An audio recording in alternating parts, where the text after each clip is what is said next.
Welcome again to one of the SDFC webinars that we're doing. This time it's with one of my amazing friends that I absolutely adore, Virginia, who is a guru of all things insurance. And every single time I'm like, you must talk to her about this. Welcome, Virginia. Hello. Hello, how are you today? I'm doing very well, thanks, very well. Thank you for agreeing to chat with us, or me, and all of the thousands of people that will listen to this ad eternum online. Tell us a little about you, what you do, how you help, and what is your little piece of the puzzle? Sure. So I am the Chief Executive Officer, so the CEO of Art Risk Financial and Insurance Solutions, and we find insurance for the surrogacy journey. So from start to finish, we would have an answer that would protect the intended parent's financial assets. So basically, most contracts are written that should something happen through the course of the pregnancy, she loses an ovary, she is hospitalized, that if it's due to the pregnancy or the process, that the intended parent is financially responsible for the medical bills. So we have a suite of products to protect the intended parents and to provide insurance should those things happen. And unfortunately, sometimes it does happen, and it's better to be fully informed and protected, right? So, exactly. Yeah. So if we were to look at third-party reproduction and the process itself, right? You've got multiple different people. You've got obviously intended parents, like I was. You've got an egg donor, and then you have the recipient or the surrogate. Can you walk through the different insurance policies that somebody would need at the different stages of the process? Yeah, absolutely. So at the very beginning of the process, there are two things that you want to look at. The first is egg donor insurance. So you want to make sure that you have insurance for your egg donor. So in case something happens to her during the process, or an allergic reaction to medication, or ovarian hyperstimulation syndrome that ends her in the hospital or seeking medical care, that you have insurance to cover that. SDFC typically will buy, we call it complication cycle insurance, typically will buy that for most of their donors, but you need to make sure that it's there. You also need to ask your agency if they're purchasing it on your behalf, because you don't need it twice, you only need it once. The other, then moving right along, the next thing you would take a look at is recipient insurance. And recipient insurance will cover any complication that occurs due to the medication or the process for the transfer. So putting the embryos inside of the surrogate. So those are the two insurances that you want to get at the very start of the process. The other thing that you want to get in place at the start of the process is the accidental death policy.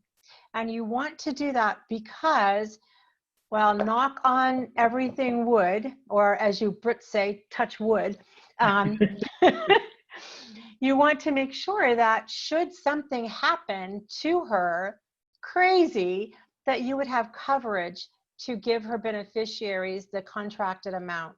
So your contract's going to specify that you will take out a life insurance or an accidental death insurance policy in an amount of $350,000, $500,000, $250,000. So you want to make sure that you have that in place prior to her starting medication or any medical procedures. Because while I think we could all count on, one hair of our head, the number of times that the death has occurred due to a transfer, you would hate to be the first time. And it has to be in place anyway during the process, so you might as well get it early. You also can add to that accidental death policy loss of reproductive organs. So again, your contract is going to specify that if she were to lose an ovary, a fallopian tube, a uterus, or all of those, or one or more of the reproductive organs, that you will pay her a cash amount. To the accidental death policy, a rider can be added that will cover that. So it will pay her that flat amount should she use that. So that's another reason why you would want to get that in place prior to the process starting.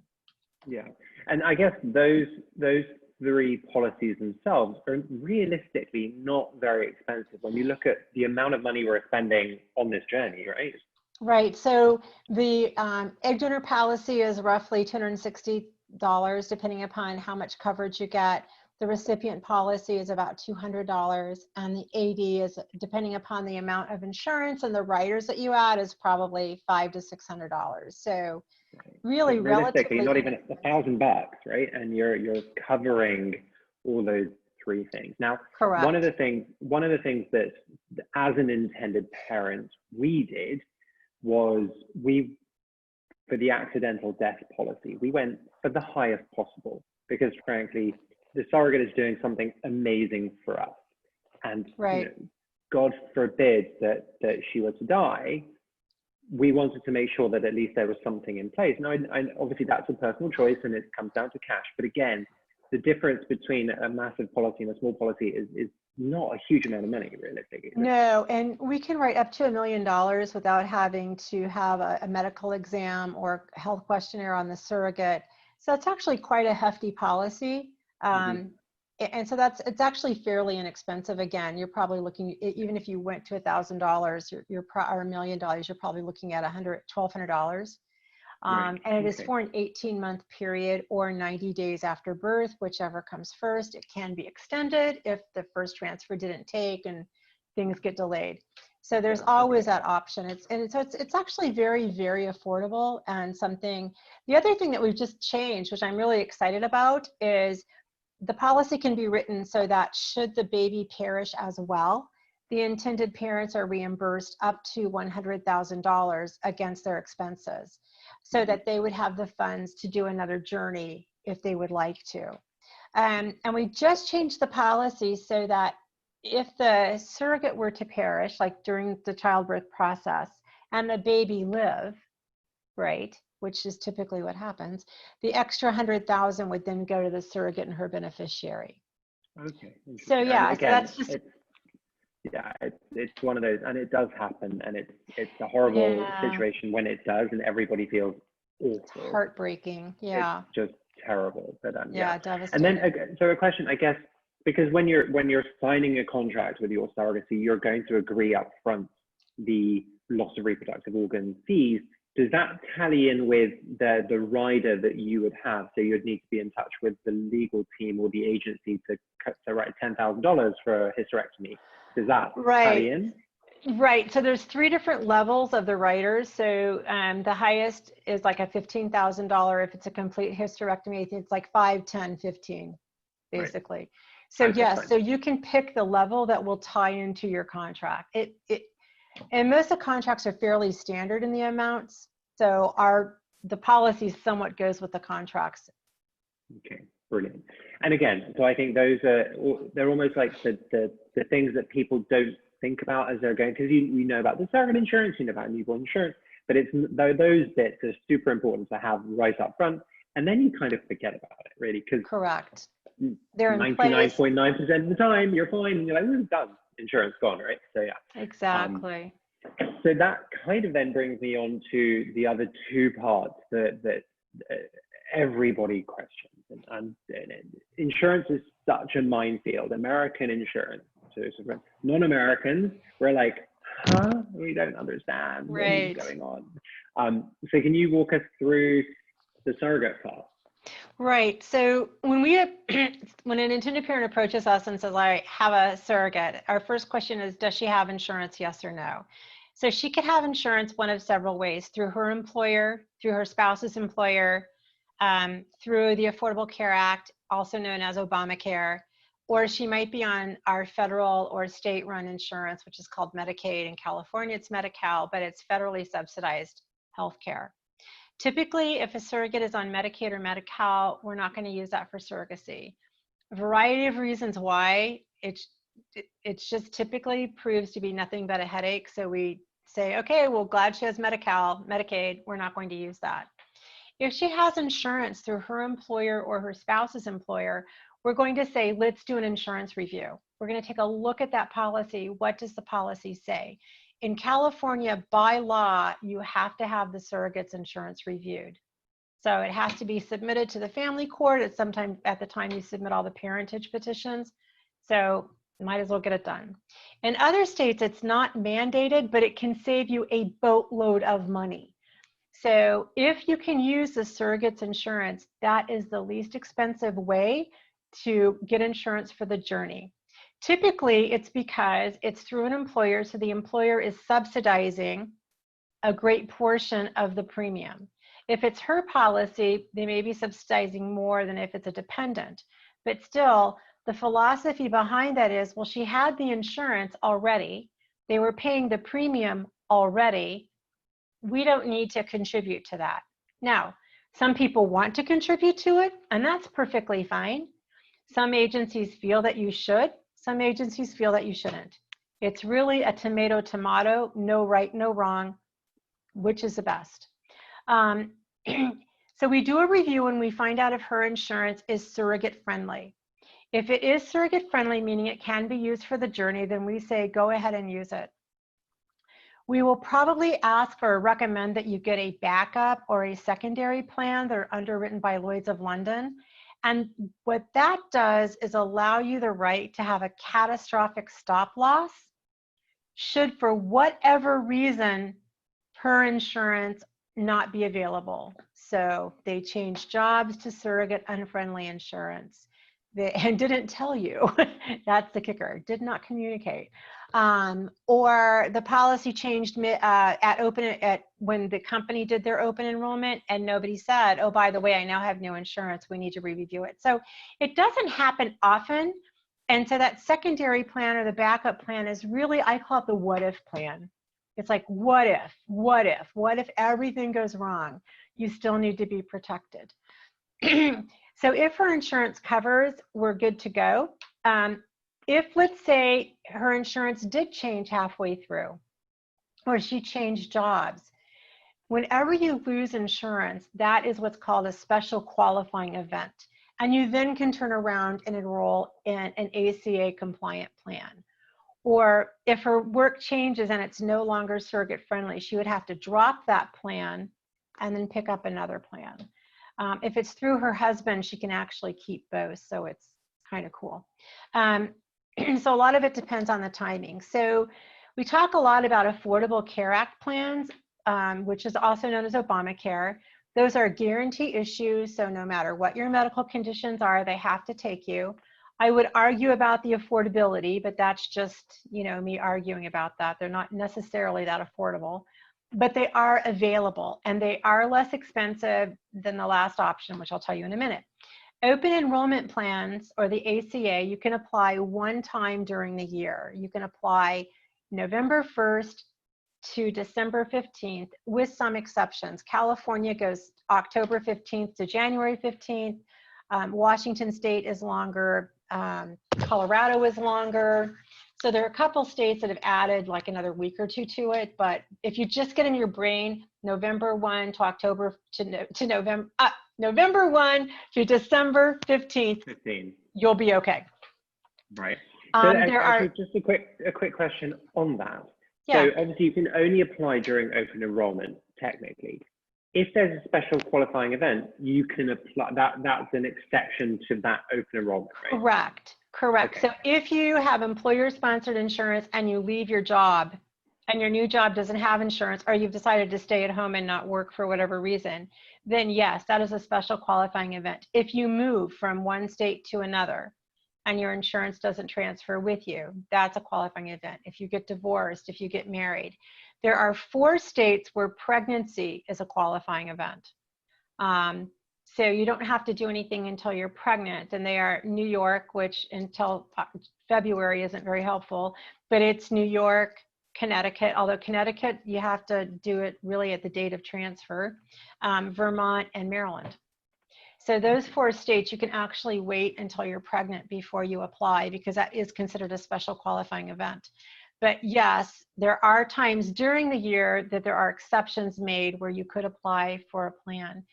If you utilize an Affordable Care Act plan, you are looking price-wise, we usually say all in $12,000 to about $15,000. You could be less depending upon the plan, or you could be more.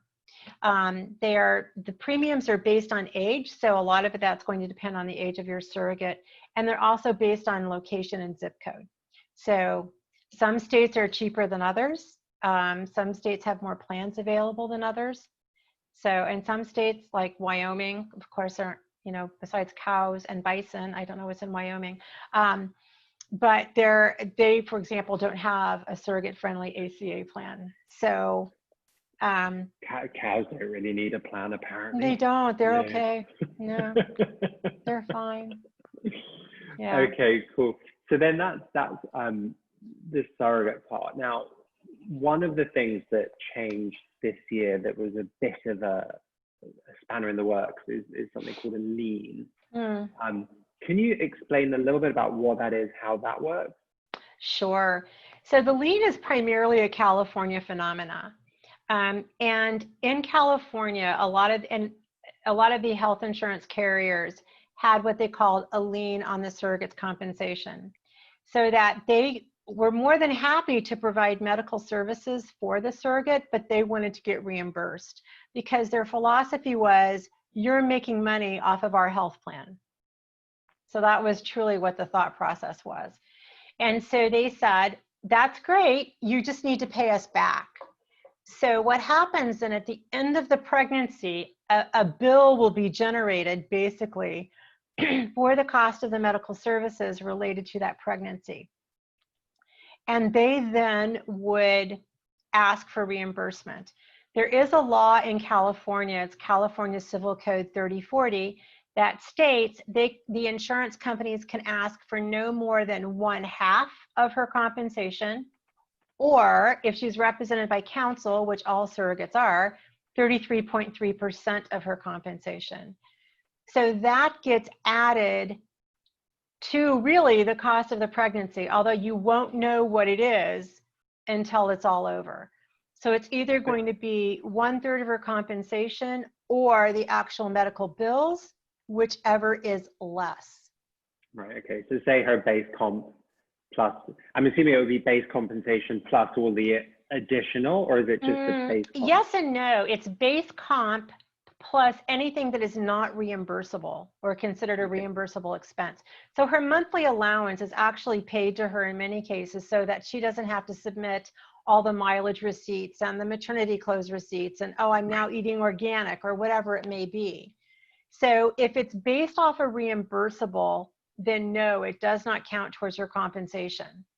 If it's something that is a fee, like an extra fee for an invasive medical procedure, that would be considered compensation because it's not reimbursed. You couldn't tie it to anything.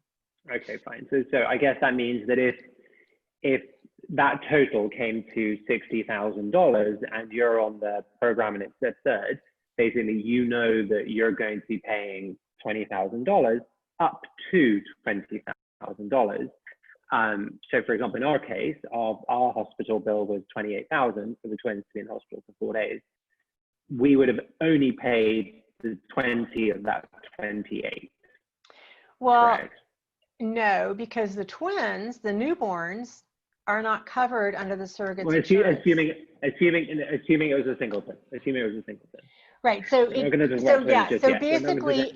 yes. So if the hospital expenses, the medical expenses for that surrogate journey was $28,000, then you would be capped at 1/3 of her compensation or $20,000. That's correct. And if it come in at $10,000, you'd pay the $10,000, not the $20,000. That is correct.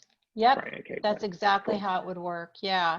So many of the group insurance plans in California do not have liens. So if she has an insurance through her employer, she may not have a lien. And there are 2 individual plans in California that don't have liens. They're just not in many parts of the state. Okay. There is lien language in another plan and there's one in Ohio. So there are periodically we'll see it, but for the most part, it's a California phenomena. Okay. Because we're special. Because you're special. Yeah. We love California for so many different reasons. Not necessarily for the lien, but anyway, that's a different story. Right.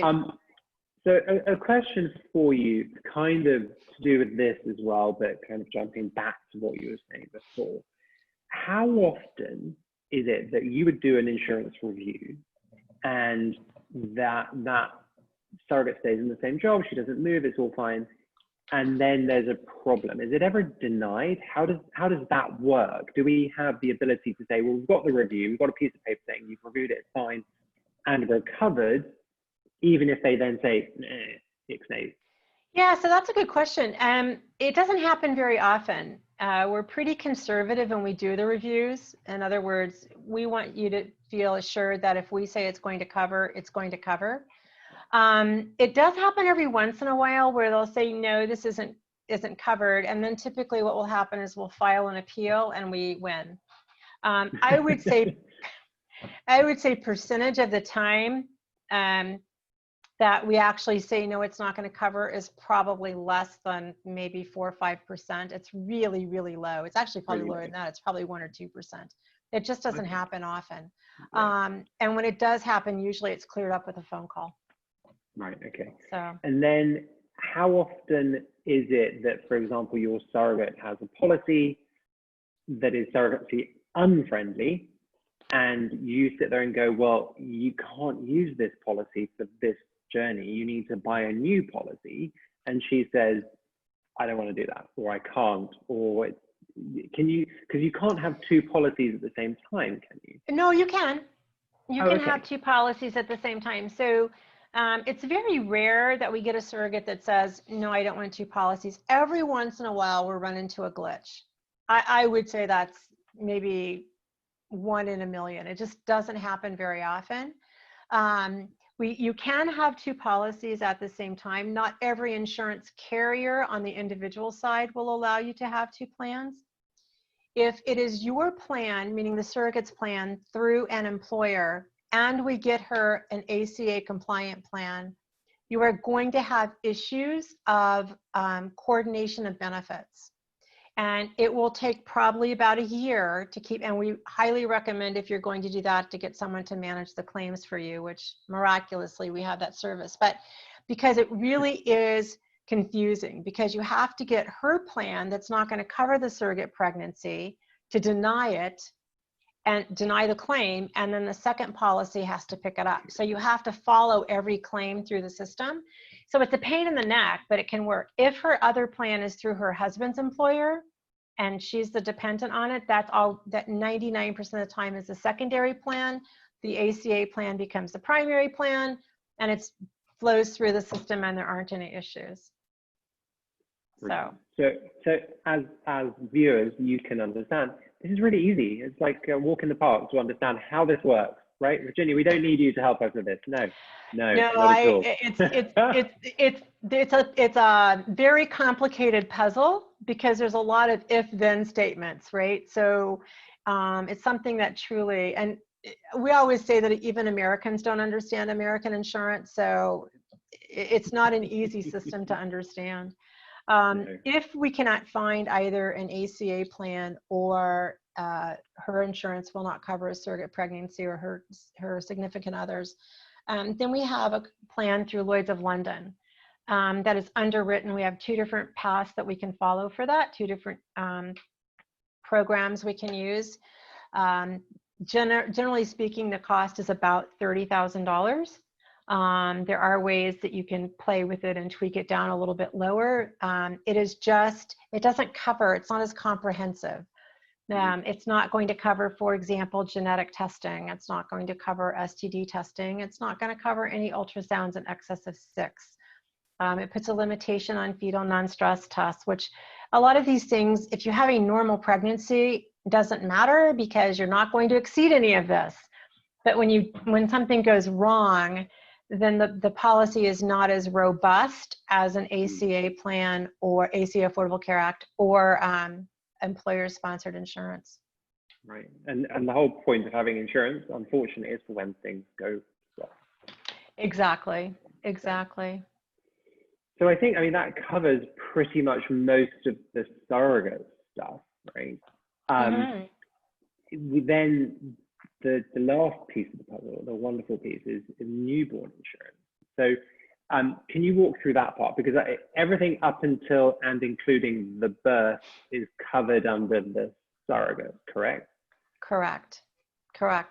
So you get concerned with the newborns because legally in the US, the newborns do not have right to health insurance. And you go, but they're US citizens. How can that happen? Yes, they are US citizens. And yes, US citizens do have the right to purchase health insurance in the US, but you also have to be a resident of the US. And this is where international intended parents have a problem because they're not. They are not residents. And since a baby can't live on its own, it has to reside with someone. It's residing with its legal guardian, who's its parent. And therefore the parent is responsible for the medical bills for that baby and also must be a resident of the state in which they're applying for insurance. Many of the states, so the biggest question I get is, I had friends that did this 2 years ago or 3 years ago, and they just got an Affordable Care Act plan, and I don't see what the big deal is. And I would have said, well, they did break the law. However, the insurance companies were allowing it, okay, including healthcare.gov, which is our big insurance marketplace in the sky. And they weren't checking. They weren't ever verifying any of this. Well, about 2 years ago, they started verifying everything. So they're going to ask you for proof. Prove to me that you live here. Give me a bank account. Give me a driver's license. Give me a utility bill. Give me your rental statement. And Airbnb doesn't necessarily work. And oh, by the way, it needs to be for at least a 6-month period. And oh, which with COVID, not unusual that people will be here 6 months. But in the past, it was, you know, the baby was born healthy. They got the baby. They were here 2 to 3 weeks, got their passports, and were happily home. That's changing a bit. But for the most part, that is why the newborns can't be on U.S. healthcare. And that's why if you had a friend that did it 3 years ago, they probably did. And even though technically they committed insurance fraud, nobody caught them and we're all moving on. But now they're starting to catch people, and now they just won't give you the insurance. So you want to make sure that doesn't happen, because again, you're not going to know until after the baby's born if you really need the insurance. So you need to take care of that ahead of time. So there's 3 different ways that you can do it. And I'll tell you my favorite, and then we'll move on. My favorite is through a company called Allianz. And the reason why it's my favorite is it offers the most coverage for the least amount of money.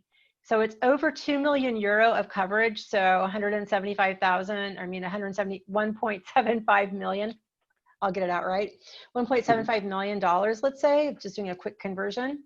And the premium is roughly 2,500 to about 5,000 euros per year.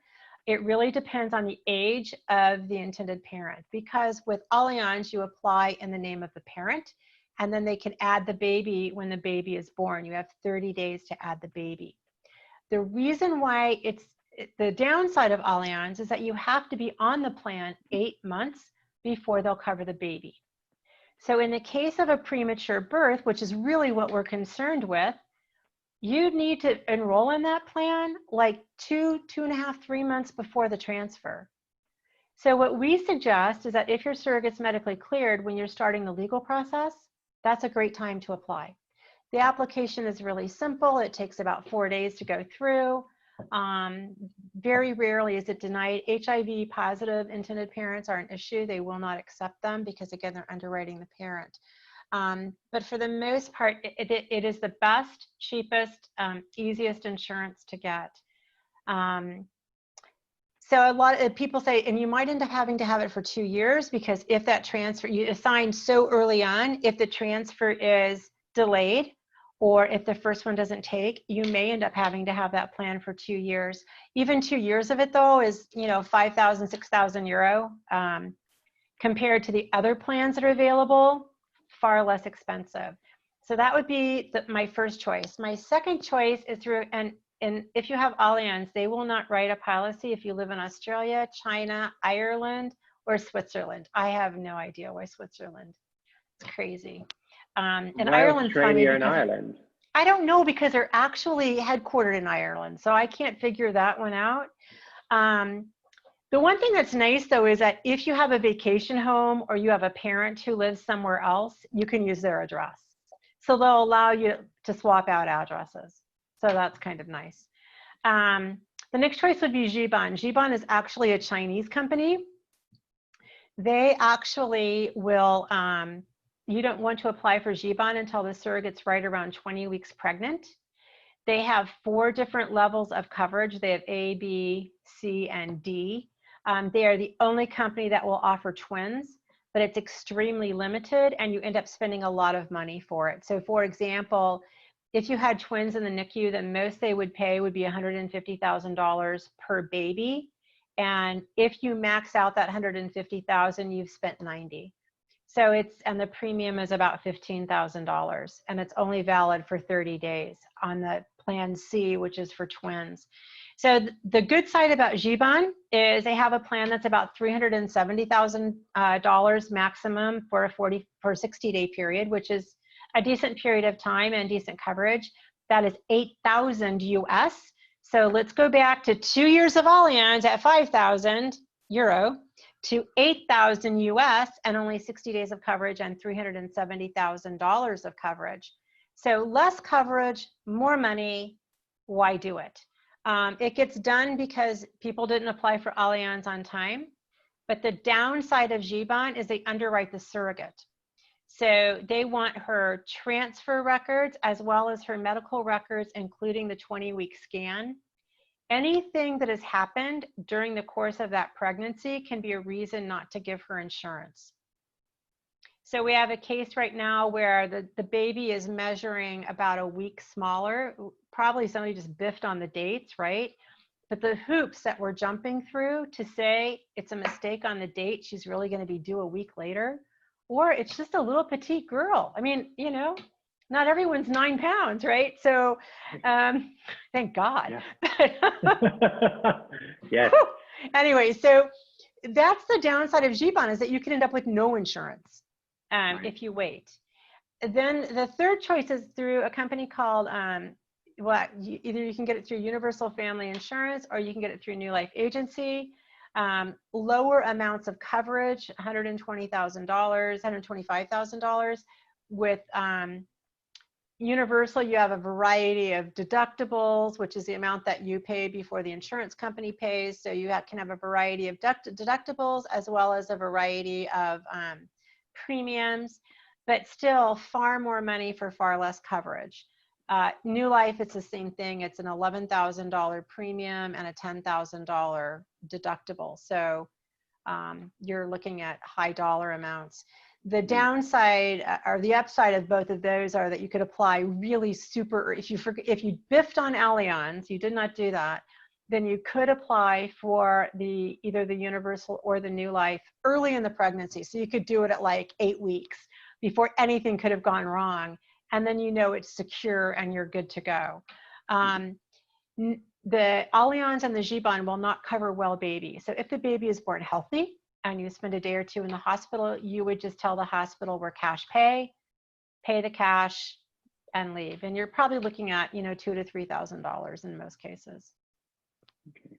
So basically, if we're looking at the total cost, you're probably looking at $1,000 up front for the IVF part, so the donor and the transfer. You're looking maybe 12 to 15 for the Obamacare or the pregnancy part, Yeah. and then potentially that again. So it's about $20,000 to $25,000 for insurance, roughly, for the whole thing. Do you think that'd be about right? Yeah, I'd say that's on the high side. It's probably, if you don't have to go with the Lloyd's of London, it's probably a little bit less than that. But yeah, I think if you were to budget $25,000 for insurance, you'd probably be in the ballpark. You'd be okay. Yeah. And again, and the wonderful thing about insurance is you're paying for something you hope that will never happen, right? Correct. And so these are really important things to think about. Now, we've touched on it very, very briefly. All of these would be for single pregnancies, apart from the Zhibon Plan C, right? So everybody who has a singleton can apply for all those and you'll be good. So for those who have twins or are doing a double embryo transfer, how does it work? Because say, for example, you've taken out an Allianz policy, you do a single embryo transfer and that's split. Your coverage is gone? No, because Allianz is written, well, it's not going to work for the newborn. So yeah, so in that respect, the coverage is gone, but Allianz is technically travel insurance for the intended parent. So the intended parent would still have insurance for the course of that year, should they ever leave their home country, etc. Okay. But yes, as far as anything that has to do with the newborn, it would not cover. No. Okay, so if you have to, like we did a double embryo transfer, my husband is American, therefore we had an American policy, thankfully. For the international intended parents who don't have the ability to get that, I guess the only thing is the Plan C, is that right? Yeah, the only thing is that GBON Plan C, which is pretty expensive, honestly, and not that good of coverage should anything really truly be wrong.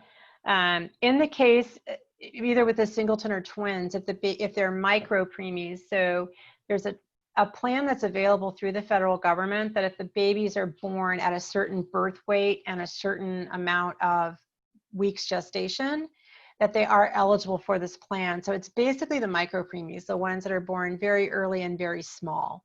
And that is something that typically the social workers at the hospital will assist with. And that one is legal. That one, you don't need to, the baby is a US citizen, he has the right to do it. It's just not very many qualify because of the birth weight issue. Yeah. Yeah. And also it's, thankfully, that's quite a rare event.